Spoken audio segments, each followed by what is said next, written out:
Hello viewers, welcome to TN jobs Tamil. இன்றைக்கி நம்ம என்ன ஜாப் பற்றி பார்க்க போகிறோம் அப்படின்னா, தமிழ்நாடு அரசு கல்வித்துறையிலேருந்து நமக்கு புதுசாக ஒரு நோட்டிஃபிகேஷன் வந்திருக்கு. ஒன்றும் இல்லை, ஆஃபீஸ் அசிஸ்டன்ட் போஸ்ட். ஓகேங்களா, அலுவலக உதவியாளர் வேலை. இந்த வேலைக்கான மாத சம்பளம் 33,000 வரைக்கும் ஆஃபர் பண்ணுறாங்க. ஆஃப்லைன் அப்ளிகேஷன் தான், எந்த ஒரு ஃபீஸும் கிடையாது, எக்ஸாமும் கிடையாது. ஒன்லி இன்டர்வியூ ப்ராசஸ் மட்டும்தான் அவங்க ஆஃபர் பண்ணுறாங்க. லாஸ்ட் டேட் ஆஃப் அப்ளிகேஷன் எப்போ அப்படின்னா 16ஆம் வரைக்கும், அதாவது ஜூன் மாதம் 16ஆம் வரைக்கும் டைம் இருக்குது. ஸோ எலிஜிபிளாக இருக்கீங்க அப்படின்னா மறக்காமல் அப்ளை பண்ணுங்கள். எந்த ஒரு நோட்டிஃபிகேஷன் பிடிஎஃப் அப்ளை பண்ணுறதுக்கு முன்னாடியும் அந்த நோட்டிஃபிகேஷனோட பிடிஎஃபை ஃபுல்லாக கோ த்ரூ பண்ணணும். அப்படின்னா தான் நம்மளால் மிஸ்டேக் இல்லாமல் அப்ளை பண்ண முடியும். ஸோ தட் அந்த நோட்டிஃபிகேஷன் பிடிஎஃபை நான் ஃபுல்லாகவே சொல்லியிருக்கேன்.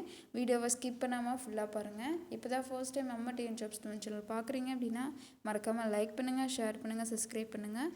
வாங்க வீடியோக்குள்ளே போகலாம்.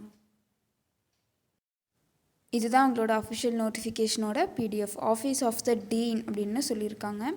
எதற்கான இந்த ரெக்ரூட்மெண்ட் ப்ராசஸ் நடக்குது அப்படின்னா, ப்ராஜெக்ட் ஸ்டாஃபுக்கான இந்த ப்ராஜெக்ட் ரெக்ரூட்மெண்ட் நடக்குது.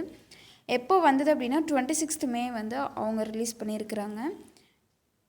இந்த வேக்கன்சிஸ்க்கான எஜுகேஷ்னல் குவாலிஃபிகேஷன்ஸை பொறுத்த வரைக்கும் நீங்கள் பிஇ, பிடெக், ஓகேங்களா, இதில் வந்துட்டு மெட்டலர்ஜி முடிச்சிருக்கலாம். Material science, engineering, mechanical, production engineering, அதில் வந்துட்டு 2 years ஆஃப் எக்ஸ்பீரியன்ஸ் வந்துட்டு கேட்டிருக்காங்க. நீங்கள் என்ன படிச்சிருக்கீங்களோ அதற்கான 2 years ஆஃப் எக்ஸ்பீரியன்ஸ் வந்து கேட்டிருக்காங்க. எம்இ, எம்டெக் முடிச்சிருந்தாலும், அதாவது அந்த ஸ்ட்ரீமில் எம்இ, எம்டெக் முடிச்சிருந்தாலும் நீங்கள் எலிஜிபிள். மாத சம்பளம் முன்னாடியே சொன்ன மாதிரி 33,000 ரூபாய் பர் மந்த் வந்து அவங்க ஆஃபர் பண்ணுறாங்க. ப்ளஸ் 20% ஆஃப் ஹெச்ஆர்ஏ அலவன்ஸ் வந்து அவங்க கொடுக்குறாங்க. ஓகேங்களா, டியூரேஷன் வந்து எவ்வளோ நாள் நீங்கள் வந்து ஒர்க் பண்ணிங்க அப்படின்னா 6 மாதம் வந்து நீங்கள் ஒர்க் பண்ணுவீங்க. அது வந்து எப்படின்னா 3 yearsக்கு வந்துட்டு ரினியூ பண்ணுற மாதிரி. ஓகேங்களா, ஸோ அந்த மாதிரியான உங்களுக்கு டியூரேஷன் இந்த ஜாப் பொறுத்திருக்கலாம். ஜாபோட டிஸ்கிரிப்ஷன் ஷார்ட்டாக சொல்லும் போது எப்படி இருக்கும் அப்படின்னா, பர்ஃபார்மிங் எக்ஸ்பிரிமெண்ட்ஸ், அதாவது ஒரு எக்ஸ்பிரிமெண்ட்டை கொடுப்பாங்க, அந்த எக்ஸ்பிரிமெண்ட் வந்துட்டு நீங்கள் பண்ணணும். ஓகேங்களா, அது வந்துட்டு அட்மினிஸ்ட்ரேட்டிவ் ஒர்க் பேஸ் பண்ணி தான் இருக்கும் அப்படின்ட்டு அவங்க மென்ஷன் பண்ணியிருக்காங்க. இது வந்து ஒரு முழுக்க ஒரு ஆஃப்லைன் அப்ளிகேஷன். இந்த ஆஃப்லைன் அப்ளிகேஷனில் என்னென்னலாம் அட்டாச் பண்ணணுமோ அதெல்லாமே இங்கே கொடுத்துருக்குறாங்க. என்னென்ன அப்படின்னா, ஃபர்ஸ்ட் வந்துட்டு எக்ஸ்பீரியன்ஸ் சர்டிஃபிகேட் வந்து நீங்கள் அட்டாச் பண்ணணும். டிகிரி சர்டிஃபிகேட் அதனோட காப்பீஸும் நீங்கள் அட்டாச் பண்ணணும். ஒரிஜினல் சர்டிஃபிகேட்ஸ் வந்து நீங்கள் எப்போது வந்து கொடுக்கணும் அப்படின்னா, இன்டர்வியூ அப்போது நீங்கள் கொடுத்தா போதும். ட்ராவல் அலவன்சஸ் இதெல்லாமே வந்துட்டு அவங்க எந்த ஒரு இதுவுமே கொடுக்க மாட்டாங்க அப்படின்ட்டு அவங்க மென்ஷன் பண்ணியிருக்காங்க. லாஸ்ட் டேட் ஆஃப் அப்ளிகேஷன் எப்போ அப்படின்னா 16ஆம். ஓகேங்களா, இந்த மாதம் 16ஆம், ஜூன் மாதம் 16ஆம் வரைக்கும் டைம் இருக்குது. ஸோ எலிஜிபிலிட்டியாக இருக்கீங்க அப்படின்னா மறக்காமல் அப்ளை பண்ணுங்கள். இதுதான் வந்து அவங்களுடைய அப்ளிகேஷன் ஃபார்ம். ஓகேங்களா, இந்த அப்ளிகேஷன் ஃபார்ம் எப்படி அப்ளை பண்ணணும் அப்படின்ட்டு நான் சொல்கிறேன்.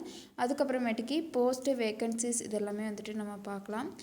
முன்னாடியே சொன்ன மாதிரி ஒரு ஸ்டாஃப் ப்ராஜெக்ட் ஸ்டாஃபுக்கான ரெக்ரூட்மெண்ட் தான் எடுக்கிறாங்க. இதில் வந்துட்டு சீரியல் நம்பர் வந்துட்டு நீங்கள் எழுதணும்.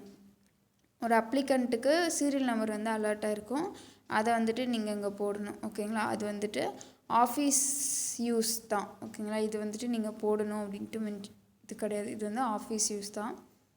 இது எப்படி அப்ளை பண்ணணும் அப்படின்ட்டு பார்த்துடலாமா? ஃபஸ்ட்டு பார்க்கும்போது உங்களுடைய நேம் அதை வந்து ஃபுல்லாக வந்து நீங்கள் எழுதணும். நேஷ்னாலிட்டி இந்தியன்னாக தான் இருப்பீங்க. மதர் டங் என்னவோ அது கொடுத்துக்கோங்க. டேட் ஆஃப் பர்த் அது வந்து டேட்டு, மந்த்து, இயரு மூணுமே இங்கே நீங்கள் மென்ஷன் பண்ணணும். மேலா ஃபீமேலா அப்படின்ட்டு நீங்கள் மென்ஷன் பண்ணணும். மேரிட்டல் ஸ்டேட்டஸ் வந்து மேரிடா சிங்கிளான்னு பார்த்துக்கோங்க. கேட்டகரி நீங்கள் இதில் வந்து என்ன கேட்டகரியோ அந்த கேட்டகரி வந்து இங்கே நீங்கள் ஸ்பெசிஃபை பண்ணணும். இங்கே வந்து டிக் பண்ணக்கூடாது, இங்கே நீங்கள் ஸ்பெசிஃபை பண்ணணும். இப்போ நீங்கள் எந்த அட்ரஸில் இருக்கீங்களோ அந்த அட்ரஸ் வந்துட்டு இங்கே நீங்கள் மென்ஷன் பண்ணணும். அந்த அட்ரஸோட மொபைல் நம்பர், வேலிடான மொபைல் நம்பர் கொடுத்துக்கோங்க. அண்ட் வேலிடான இமெயில் அட்ரஸும் நீங்கள் கொடுத்துக்கோங்க. ப்ராஜெக்ட் டைட்டில், ஓகேங்களா, அது வந்து முன்னாடியே சொல்லியிருப்பேன். அந்த ப்ராஜெக்டோட டைட்டில் நீங்கள் இங்கே மென்ஷன் பண்ணணும். என்ன போஸ்ட்டுக்கு நீங்கள் அப்ளை பண்ண போகிறீங்களோ அந்த போஸ்ட்டோட நேம் இங்கே நீங்கள் மென்ஷன் பண்ணணும். அட்வர்டைஸ்மெண்ட் நம்பர், இந்த பிடிஎஃப் ஓப்பன் பண்ணும்போதே டாப் கார்னர் ரைட் சைடில் ஒரு அட்வர்டைஸ்மெண்ட் நம்பர் ஒன்று இருக்கும், அதை வந்து நீங்கள் எங்கே மென்ஷன் பண்ணணும், வித் டேட்டோடு மென்ஷன் பண்ணிக்கோங்க. இதில் வந்துட்டு அகாடமிக் பேஸ் பண்ணின சர்டிஃபிகேட்ஸில் என்னென்ன வேணும் அப்படின்னா, உங்களுடைய ஃபோட்டோ காப்பீஸ் இருக்கு இல்லையா, அது வந்து நீங்கள் என்க்ளோஸ் பண்ணிடணும். நீங்கள் வாங்கின degree certificate and mark sheets, grade cards இதெல்லாமே வந்து நீங்கள் வந்து அட்டாச் பண்ணணும். ஓகேங்களா, டுவெல்த்துலேருந்து வாங்கின ஃப்ரம் ஹெச்எஸ்சி, அதாவது டுவெல்த்துலேருந்து வாங்கின உங்களுடைய எல்லா டாக்குமெண்ட்ஸுமே இங்கே நீங்கள் அட்டாச் பண்ணியிருக்கணும். அண்டு இங்கே வந்து குட்டியாக ஒரு டேபிளேஷன் மாதிரி கொடுத்துருக்காங்க. அதாவது எஸ்எஸ்எல்சி நீங்கள் எந்த ஸ்கூலில் படிச்சிங்க, என்ன யூனிவர்சிட்டி, ஓகேங்களா. அதுக்கப்புறம் எவ்வளோ சப்ஜெக்ட்ஸ் வந்துட்டு நீங்கள் படிச்சிங்க, இயர் ஆஃப் பாஸிங் எப்போ நீங்கள் பாஸ் பண்ணிங்க, உங்களுடைய மார்க்ஸ் என்ன, அது வந்து பர்சன்டேஜ்லையும் கொடுத்துக்கலாம், சிஜிசிபிஏ கூட கொடுத்துக்கலாம். அது எல்லாமே வந்து நீங்கள் ஃபில் பண்ணணும். கேட் ஸ்கோர் வந்து அவங்க கேட்டிருக்காங்க. சப்போஸ் நீங்கள் கேட் எழுதி பாஸ் ஆகிருந்தீங்க அப்படின்னா கேட் ஸ்கோரு எப்போ நீங்கள் எழுதினீங்க.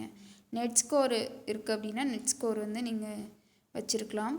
அடுத்தது வந்து ஒர்க்கிங் எக்ஸ்பீரியன்ஸ் வந்து 2 இயர்ஸ் வந்து அவங்க சொல்லியிருக்காங்க இல்லையா, அந்த ஒர்க்கிங் எக்ஸ்பீரியன்ஸ் இங்கே நீங்கள் மென்ஷன் பண்ணணும். வேறு ஏதாச்சும் எக்ஸ்ட்ரா கரிக்குலர் ஆக்டிவிட்டீஸில் ஈடுபட்டீங்க அப்படின்னா அது வந்து இங்கே நீங்கள் மென்ஷன் பண்ணணும். அவ்வளோதான் அந்த நோட்டிஃபிகேஷனோட PDF. TN jobs Tamil channel பிடிச்சிருந்தா மறக்காமல் லைக் பண்ணுங்கள், ஷேர் பண்ணுங்கள், சப்ஸ்கிரைப் பண்ணுங்கள். தேங்க்யூ.